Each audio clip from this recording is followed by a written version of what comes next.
And the apostles gathered themselves together unto Jesus, and told him all things, both what they had done, and what they had taught. And he said unto them, Come ye yourselves apart into a desert place, and rest a while. For there were many coming and going, and they had no leisure so much as to eat. And they departed into a desert place by ship privately. And the people saw them departing, and many knew him, and ran afoot thither out of all cities, and outwent them, and came together unto him. And Jesus, when he came out, saw much people, and was moved with compassion toward them, because they were as sheep not having a shepherd. And he began to teach them many things. And when the day was now far spent, his disciples came unto him, and said, This is a desert place, and now the time is far past. Send them away, that they may go into the country round about, and into the villages, and buy themselves bread, for they have nothing to eat. He answered and said unto them, Give ye them to eat. And they said unto him, Shall we go and buy 200 pennyworth of bread, and give them to eat? And he saith unto them, How many loaves have ye? Go and see. And when they knew, they say, 5 and 2 fishes. And he commanded them to make all sit down by companies upon the green grass. And they sat down in ranks by hundreds and by 50s.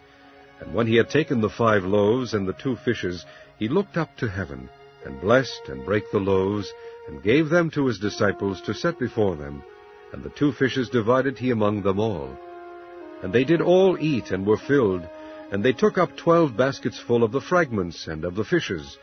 And they that did eat of the loaves were about 5,000 men. And straightway he constrained his disciples to get into the ship, and to go to the other side before unto Bethsaida, while he sent away the people. And when he had sent them away, he departed into a mountain to pray. And when even was come, the ship was in the midst of the sea, and he alone on the land. And he saw them toiling and rowing, for the wind was contrary unto them. And about the 4th watch of the night he cometh unto them, walking upon the sea, and would have passed by them. But when they saw him walking upon the sea, they supposed it had been a spirit, and cried out. For they all saw him, and were troubled. And immediately he talked with them, and saith unto them, Be of good cheer, it is I, be not afraid. And he went up unto them into the ship, and the wind ceased, and they were sore amazed in themselves beyond measure, and wondered. For they considered not the miracle of the loaves, for their heart was hardened. And when they had passed over, they came into the land of Gennesaret, and drew to the shore. And when they were come out of the ship, straightway they knew him, and ran through that whole region round about, and began to carry about in beds those that were sick, where they heard he was. And whithersoever he entered, into villages or cities or country, they laid the sick in the streets, and besought him that they might touch of it, were but the border of his garment. And as many as touched him were made whole.